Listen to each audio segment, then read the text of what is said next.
देखिए एक सीरियल आया था विक्रम बेताल जी। उसमें बेताल जब विक्रम के सिर पे बैठता था तो उसकी बुद्धि भ्रष्ट हो जाती थी। उस सीरियल में एक बेताल था। कांग्रेस पार्टी में हर जगह बेताल है और ये सारे नौकर, इनकी एक कोठरी है, एक चौकड़ी है, चंडाल चौकड़ी। ये सारे नौकर सभी सीनियर नेताओं को बेइज्जत करते हैं। डरो मत, डरो मत, डरो मत। जो आदमी दूसरों को कहता था डरो मत, खुद डर गया। जिसकी क्रेडिबिलिटी हो, जिसकी क्रेडिबिलिटी नहीं है उसको एक्सेप्ट नहीं करता। जिसकी क्रेडिबिलिटी होती है उसी की एक्सेप्टेबिलिटी होती है। इसको ऐसे देखिएगा। तो राहुल गांधी जी को माहौल देख करके फैसला लेना है तो फिर नेता किस बात है। लेकिन ये मुझे पहले से लग रहा था कि राहुल गांधी अमेठी से नहीं लड़ेंगे। सवाल हुआ क्यों नहीं लड़ेंगे। मुझे लगा कि वो स्मृति ईरानी से डरते हैं और आज वो सिद्ध, मेरी बात सिद्ध हुई, मेरी बात सच साबित हुई है। और मैंने 1 महीना पहले ये भी कहा था कि प्रियंका गांधी जी को चुनाव नहीं लड़ाएंगे। राहुल गांधी अगर सावन के सोमवार के दिन मीट खाते हुए नजर आते हैं, मटन बनाते हुए नजर आते हैं और नवरात्रों में मछली खाते हुए तेजस्वी नजर आते हैं। यूपी की सियासत के लिहाज से आज बहुत बड़ा दिन है, क्योंकि यहाँ की 2 लोकसभा सीटें ऐसी थी जिनको लेकर सस्पेंस बना हुआ था कांग्रेस की तरफ से, लेकिन वहाँ से अब पर्दा उठ चुका है। अमेठी और रायबरेली। अमेठी में यह माना जा रहा था कि राहुल गांधी स्मृति का मुकाबला करने के लिए सामने आएंगे, लेकिन राहुल गांधी यहाँ पर रणछोड़ साबित हुए। वहीं उन्होंने अमेठी के बाद रायबरेली सीट को चुना, लेकिन यहाँ पर भी एक बहुत बड़ी साजिश हुई। वो साजिश हुई प्रियंका गांधी के खिलाफ। ये माना जा रहा था कि रायबरेली में प्रियंका गांधी चुनाव लड़ेंगे, लेकिन प्रियंका गांधी की जगह राहुल गांधी वहाँ पर चुनावी मैदान में आ गए। आज सुबह सुबह मैंने एक ट्वीट पढ़ा। उस ट्वीट में लिखा हुआ था कि शेर कागजी साबित हुआ। अभी तक मैंने कागजी बादाम तो सुने थे, लेकिन शेर कागजी पहली बार सुना। मेरे साथ आचार्य प्रमोद कृष्णम जी हैं, कांग्रेस के बहुत वरिष्ठ नेता रहे हैं। राहुल गांधी के ज़माने से वो उनके कांग्रेस के साथ थे, लेकिन किन्हीं कारणों की वजह से वो कांग्रेस का साथ छोड़ गए। प्रमोद कृष्णम जी हमारे साथ हैं, उनसे हम बात करते हैं। प्रमोद जी, सबसे पहला और तीखा सवाल आपसे कि अभी तक कागजी बादाम तो मैंने सुने थे, लेकिन कागजी शेर पहली बार सुना। देखिए अनुराग जी, राहुल गांधी रोज ये कहते थे, कांग्रेस के कार्यकर्ताओं की जब बैठक लेते थे उसमें भी कहते थे, कांग्रेस की वर्किंग कमेटी की बैठक होती थी उसमें भी कहते थे। और राहुल गांधी जब जब पब्लिक को एड्रेस करते थे देश के किसी भी कोने में, तब तब चिल्ला चिल्ला के एक ही बात कहते थे, डरो मत, डरो मत, डरो मत। जो आदमी दूसरों को कहता था डरो मत, वो खुद डर गया। तो सवाल ये है कि आखिर क्यों अमेठी से पलायन क्यों? चुनाव जीतना हारना ये तो चलता रहता है।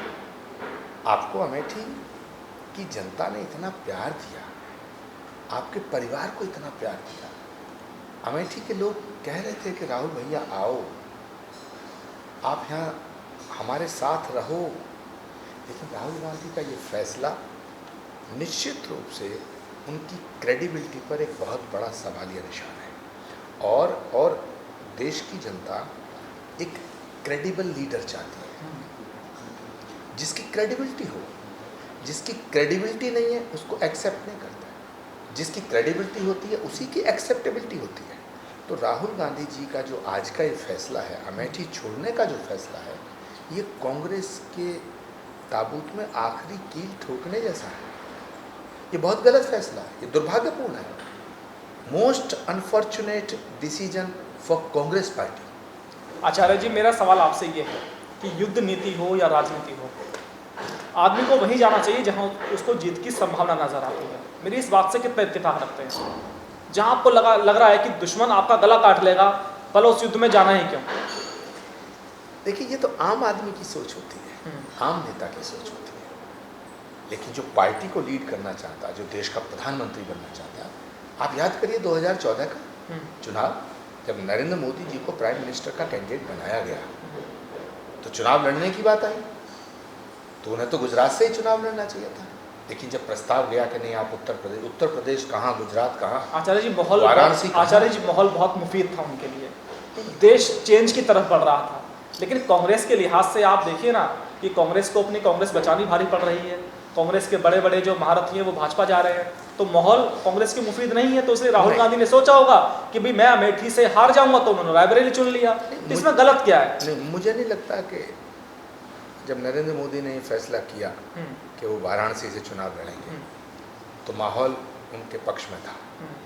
नरेंद्र मोदी जी ने जब फैसला ले लिया तब माहौल बदला। इसको ऐसे देखिएगा, तो राहुल गांधी जी को माहौल देख करके फैसला लेना है तो फिर नेता किस बात के? आचार्य जी राहुल जी के भी बड़े करीबी रहे हैं आप, कांग्रेस में तो बिल्कुल आप कहते हैं कि जड़ों को जानते हैं कि कांग्रेस क्या है। अगर अमेठी से राहुल गांधी लड़ते तो क्या मैसेज जाता? देखिए अनुराग जी, ये फैसला उन्होंने आज किया, लेकिन ये मुझे पहले से लग रहा था कि राहुल गांधी अमेठी से नहीं लड़ेंगे।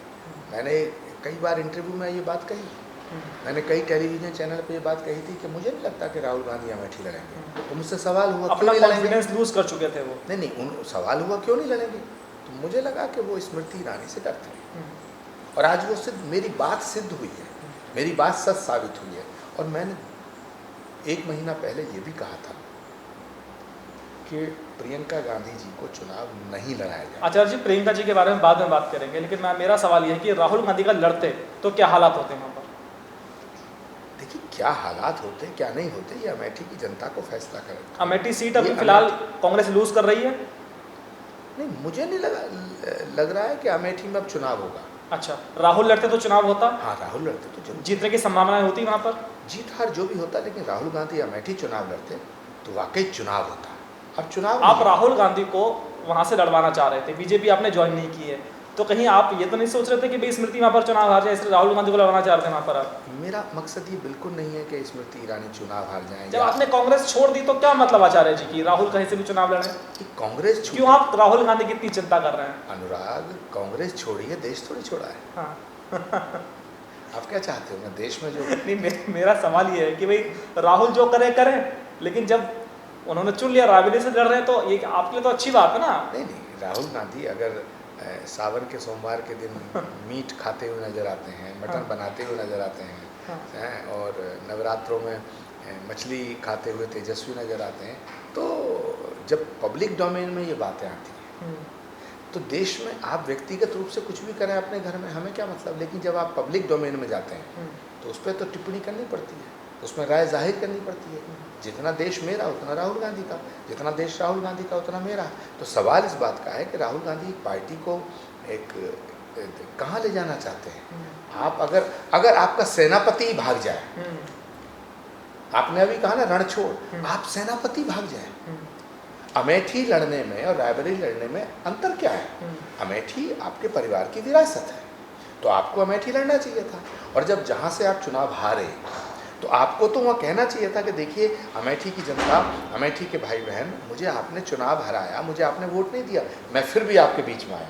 तो ये नेता की एक पहचान होती है, ये नेता की शख्सियत और खासियत को उजागर करने वाली बात होती है। लेकिन आज राहुल गांधी क्रेडिबिलिटी के पॉइंट ऑफ व्यू से, एक्सेप्टेबिलिटी के पॉइंट ऑफ व्यू से और हिम्मत के पॉइंट ऑफ व्यू से आज चूक गए। अच्छा आचार्य जी, राजनीति में कहते हैं कि खून के रिश्तों की भी कोई वैल्यू नहीं होती, और समय समय पर राजनीति का ये जो कुरूप रंग है हमने भी देखा, आपने भी देखा, इस बात में कोई दो राय नहीं है। लेकिन राहुल गांधी और प्रियंका गांधी में कई बार हमने देखा है, आज भी जब रायबरेली वो गए नामांकन करने के लिए तो प्रियंका गांधी उनके गले लग रही थी। इसके अलावा सोशल मीडिया पर आपने कई वीडियो देखे होंगे उन दोनों भाई बहनों के प्रेम के, लेकिन वो प्रेम जब प्रियंका गांधी को कुछ देने की बारी आती है तो वो कहाँ चला जाता है? ये भी सवाल बड़ा महत्वपूर्ण है, क्योंकि कांग्रेस को अच्छी तरह से आप जानते हैं। देखिए, जहाँ तक गले लगने का सवाल है तो गले तो मोदी जी के, राहुल जी पार्लियामेंट में लगे थे। गले लगने से प्रेम अपनी पूर्णता को थोड़ी उपलब्ध होता है। आपका नज़रिया क्या है, आपका दृष्टिकोण क्या है? प्रियंका गांधी जब राजनीति में आई तो लाया कौन? राहुल गांधी अध्यक्ष थे। 2019 में जब उन्हें पहला टास्क दिया गया, अब देखिए सीक्वेंस देखिएगा, क्रोनोलॉजी देखिएगा। आप जाइए 19 में, राहुल गांधी अध्यक्ष हैं, प्रियंका गांधी को यूपी का प्रभार दिया जाता है, जनरल सेक्रेटरी बनाया जाता है, लोग बहुत खुश होते हैं, कांग्रेस के कार्यकर्ता खूब खुश होते हैं, हम भी खुश हुए, हमने भी ढोल बजाया, लेकिन उन्हें आधा उत्तर प्रदेश का प्रभारी बनाया। जबकि जब से कांग्रेस का इतिहास है आज तक किसी स्टेट के 2 प्रभारी नहीं हुए। प्रियंका गांधी को, ज्योतिरादित्य सिंधिया को पश्चिमी उत्तर प्रदेश, प्रियंका गांधी को पूर्वी उत्तर प्रदेश।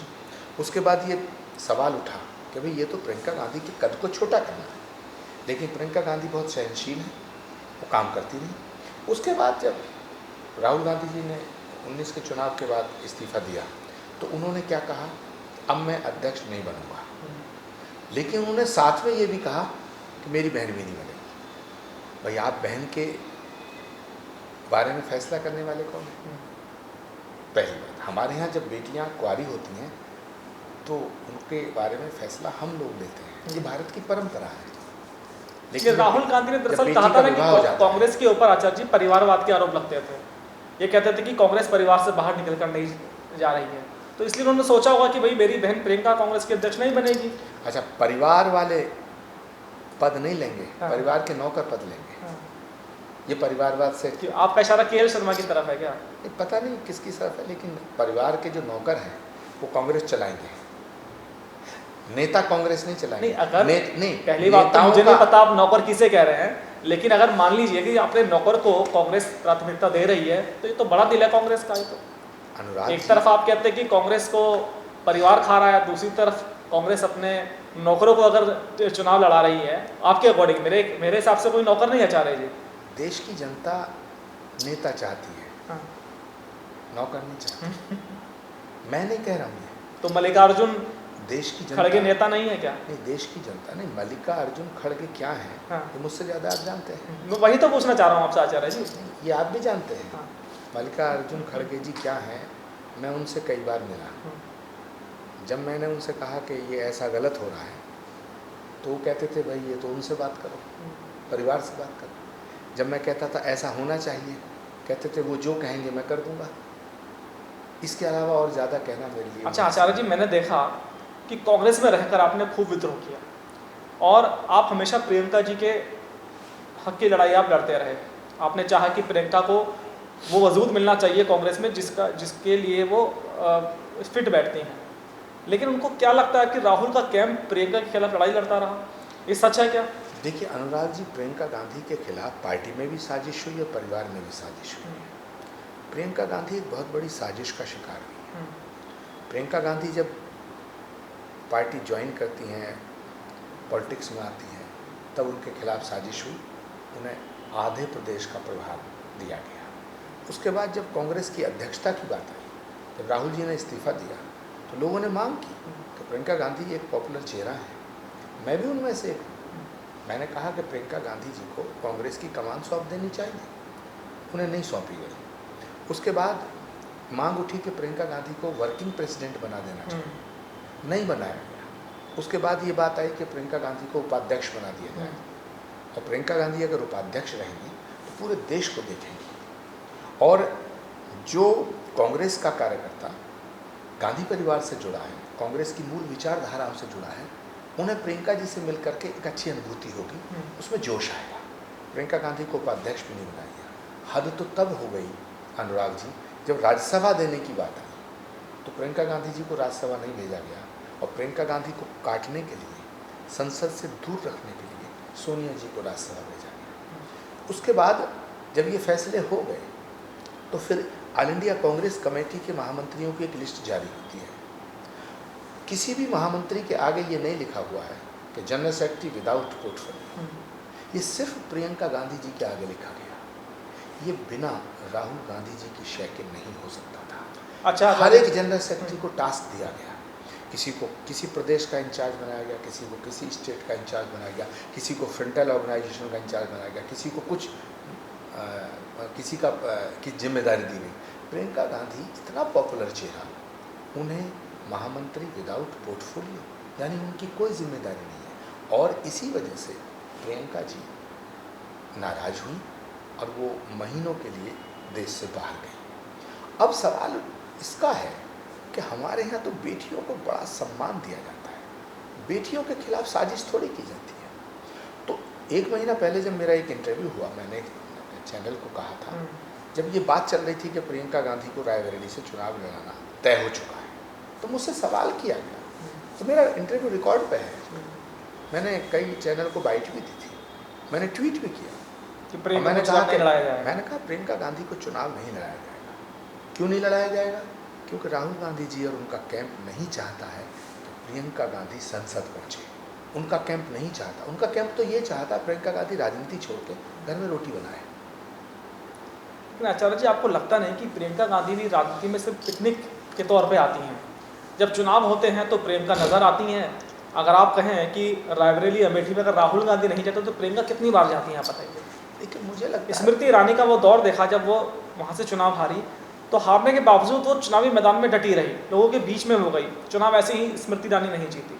लेकिन ये जो परिवार के लोग हैं, चाहे राहुल गांधी हो प्रियंका गांधी हो, ये हमेशा जो बैटल फील्ड है उससे दूर रहते हैं। देखिए, एक तो मैं प्रियंका जी को बहुत करीब से मैंने जाना है, वो एक अच्छी बेटी है, एक अच्छी माँ है और एक बहुत ही अच्छी बहन है। अच्छी पॉलिटिशियन है या नहीं? उन्हें पॉलिटिशियन बनने का मौका नहीं दिया गया। देखिए, किसी व्यक्ति को कोई जिम्मेदारी ना दी जाए और उसको आप कहो कि साहब ये अपनी प्रतिभा का प्रदर्शन नहीं कर पाया, तो प्रियंका गांधी के साथ जो विडंबना है वो ये है अनुराग जी, बड़ी गंभीर बात मैं कह रहा हूँ, कि जैसे महाभारत में भीष्म पितामह बहुत बड़े योद्धा थे लेकिन सिंहासन से बंधे थे, तो प्रियंका गांधी निश्चित रूप से एक बहुत बड़ी योद्धा सिद्ध हो सकती थी, लेकिन परिवार के सिंहासन से बंधी हैं और फैसला वहाँ राहुल गांधी लेते हैं। काला घूंट पीती हैं, जहर पीती है और जहर पी रही है, लेकिन मैं भगवान से प्रार्थना करता हूँ कि ये जो विषपान का समय है उनका जल्दी निकले, क्योंकि एक और विडंबना है, अगर फैसले राहुल गांधी लें तब भी गनीमत थी, अब फैसले राहुल गांधी जी के नौकर ले रहे हैं और ये सारे नौकर, इनकी एक कोठरी है, एक चौकड़ी है, चंडाल चौकड़ी, ये सारे नौकर सभी सीनियर नेताओं को बेइज्जत करते हैं। आचार्य जी, आज उस चंडाल चौकड़ी का नाम बताना चाहेंगे जो राहुल गांधी के बिहार पे फैसला लेते हैं और कांग्रेस को बर्बाद कर रखा है? कौन कौन चंडाल चौकड़ी में शामिल हैं? देश जानना चाहता है उनके बारे में। कौन कौन? देखिए, एक सीरियल आया था विक्रम बेताल जी, उसमें बेताल जब विक्रम के सिर पे बैठता था तो उसकी बुद्धि भ्रष्ट हो जाती थी। उस सीरियल में एक बेताल था। कांग्रेस पार्टी में हर जगह बेताल है। कांग्रेस दफ्तर जाओ, एक दो नेताओं को छोड़ दो, एक दो नेताओं को छोड़ दो, हर कमरे में बेताल बैठा है। तो ये जो बेताल है ये राहुल गांधी की सिर पे बैठ गए और ये कांग्रेस को महात्मा गांधी के रास्ते से हटाकर मोहम्मद अली लेकिन जिन्ना के रास्ते पे राहुल ले गए। विक्रम है या नहीं, इसका भी जवाब दे दीजिए। देखिए, बेतालों की संख्या तो आपने बता दी। हमारे शास्त्रों में एक कहावत है, प्रत्यक्षम किम प्रमाणम, प्रत्यक्ष को प्रमाण की आवश्यकता नहीं होती है, मुझे बताने की जरूरत नहीं है, ये स्वतः ही सिद्ध हो रहा है। प्रियंका गांधी को अध्यक्ष नहीं बनाना, प्रियंका गांधी को चुनाव नहीं लड़ाना, प्रियंका गांधी को राज्यसभा नहीं भेजना, प्रियंका गांधी का नाम जो ले दे, जो प्रियंका गांधी का नाम ले दे उसको साइड कर देना, जो प्रियंका गांधी का नाम ले दे उसे पार्टी से निकाल देना, जो सनातन के खिलाफ बोले उसे पार्टी में बड़ा पद देना। अच्छा आचार्य जी, आपने ये कहा कि जल्दी ही मैं प्रार्थना करता हूँ ईश्वर से कि जो विषपान है प्रियंका गांधी का खत्म हो। अगर जब विषपान खत्म होगा प्रियंका गांधी का और कांग्रेस में मजबूत आएंगी तो क्या आप उनके साथ खड़े रहेंगे? देखिए, कल तक मैं उनके साथ था, आज मैं मोदी के साथ हूँ। और कोई संभावना नहीं फ्यूचर में प्रियंका गांधी के साथ खड़े रहने की? मैं जब छात्र जीवन में था तो स्वर्गीय राजेश पायलट जी ने मुझे राजीव गांधी से मिलाया था।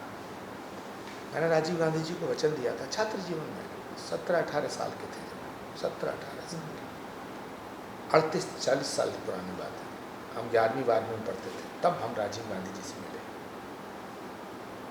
तब एक संकल्प दिया था, वचन दिया था कि हम आखिरी सांस तक कांग्रेस नहीं छोड़ेंगे। और कई बार ऐसे मोड़ आए जब मेरे मेरा मन किया कि यार पार्टी छोड़ दो, क्योंकि जो पार्टी देश के खिलाफ फैसलों में शामिल हो, जो पार्टी देश को गाली देने वालों को आगे बढ़ाए, जो पार्टी भारत तेरे टुकड़े करने वालों को नेता बनाए, जो पार्टी भारत माता की जय के खिलाफ हो, जो पार्टी वंदे मातरम का बहिष्कार करे, जो पार्टी भारत की संसद का बहिष्कार करे, जो पार्टी भारत की बुराइयां विदेश में जाके करे, तो उसको छोड़ देना चाहिए। लेकिन अनुराग जी सच बताऊं, कई बार मैंने सोचा था मैं ट्वीट कर दूं, इस्तीफा दे दूं, लेकिन मुझे वो वचन याद आता था जो मैंने राजीव गांधी जी तो रास्ता कैसे निकाला आपने कांग्रेस से अलग? जो राजीव गांधी जी को दिया था। लेकिन जो कांग्रेस से अलग होने का रास्ता कैसे निकाला आपने? अनुराग जी, जो काम मैं नहीं कर पाया वो इन बेतालों ने कर दिया। मुझे अयोध्या जाना था, मैंने कहा भाई अयोध्या से नफरत मत करो, मैंने कहा राम मंदिर के निमंत्रण को मत ठुकराओ, मैंने कहा कि राम भारत की आत्मा है, राम को स्वीकार करो, आप भाजपा से लड़ो, भारत से मत लड़ो, भाजपा का विरोध करो, भारत का विरोध मत करो। जैसे ही मैंने ये कहना शुरू किया तो मेरे सिर पे जो बोझ था वो इन्होंने चिट्ठी जारी कर दी कि आचार्य प्रमोद कृष्णन को 6 साल के लिए निष्कासित किया जाता है।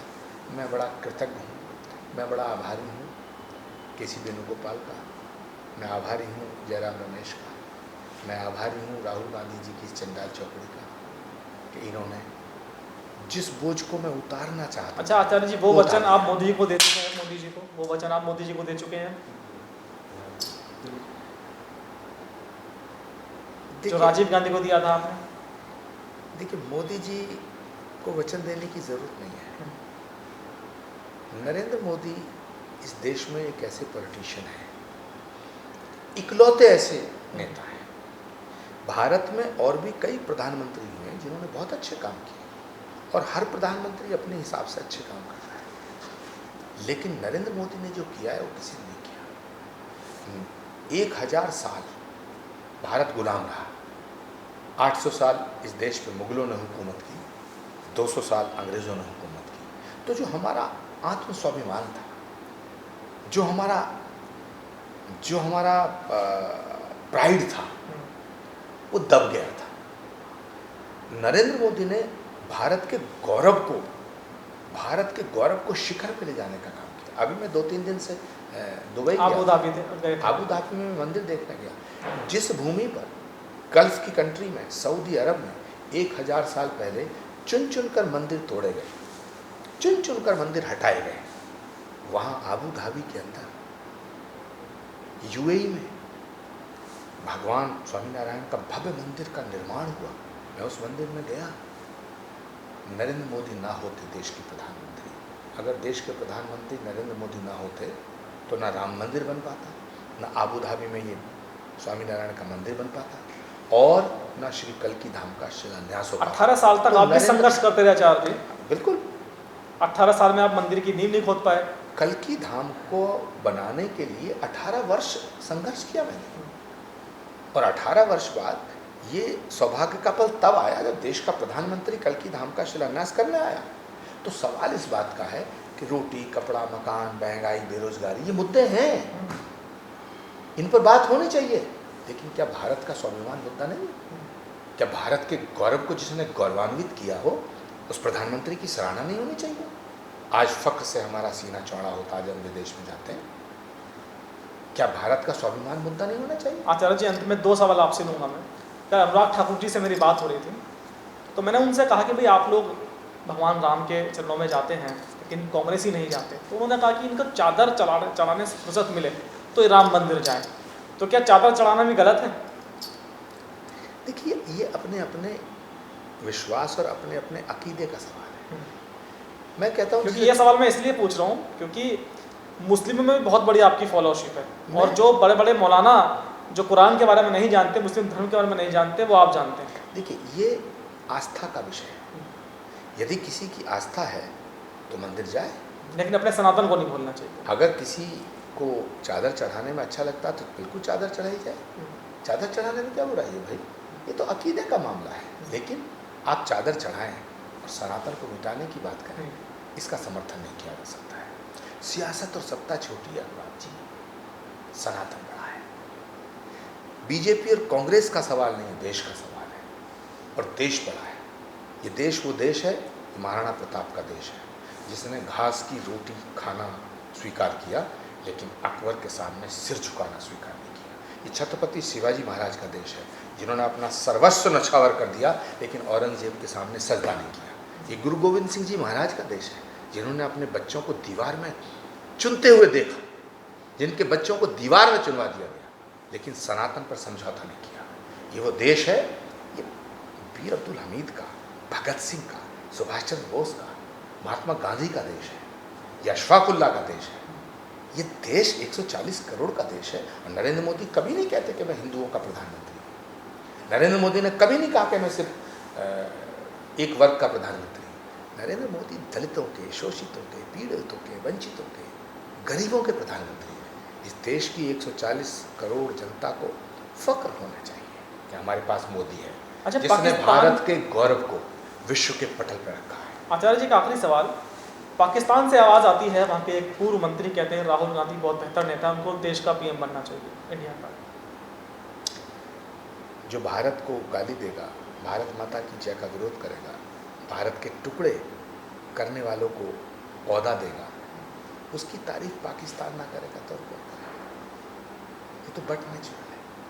लेकिन मैं, हालांकि मेरा कोई हक नहीं है राहुल गांधी जी को सलाह देने का, लेकिन फिर भी मेरा उस परिवार से, उस पार्टी से बहुत लंबा नाता रहा है। और एक देश के नागरिक के तौर पर मैं ये कहना चाहता हूँ राहुल जी से कि नरेंद्र मोदी जी के फैसलों की आलोचना करो, लेकिन नरेंद्र मोदी से नफरत मत करो। भाजपा से लड़ो, भारत का सम्मान करना सीखो। तो ये आचार्य प्रमोद कृष्णम, जिन्होंने हमसे बात की तमाम मुद्दों पर, और बहुत अच्छी इन्होंने बात कही कि भले ही ये राहुल गांधी, प्रियंका गांधी और कांग्रेस का साथ छोड़ चुके हैं, लेकिन आज भी इन्हें चिंता है, क्योंकि कभी ये कांग्रेस के सिपह सालार रहे हैं। और इन्होंने राजीव गांधी को एक वचन दिया था कि मैं अपनी इच्छा से कांग्रेस को नहीं छोड़ूंगा। और आज ये प्रधानमंत्री नरेंद्र मोदी के साथ है, उनको भी इन्होंने अपना वचन दे दिया है कि जब तक वो हैं प्रधानमंत्री मोदी के साथ रहेंगे। आचार्य जी बहुत बहुत धन्यवाद न्यूज़ वन इंडिया से बात करने के लिए। आपका भी बहुत बहुत शुक्रिया अनुराग जी, आपने इतना महत्वपूर्ण समय मेरे लिए निकाला। आपको और आपके चैनल का धन्यवाद Acharya ji. Thank you very much.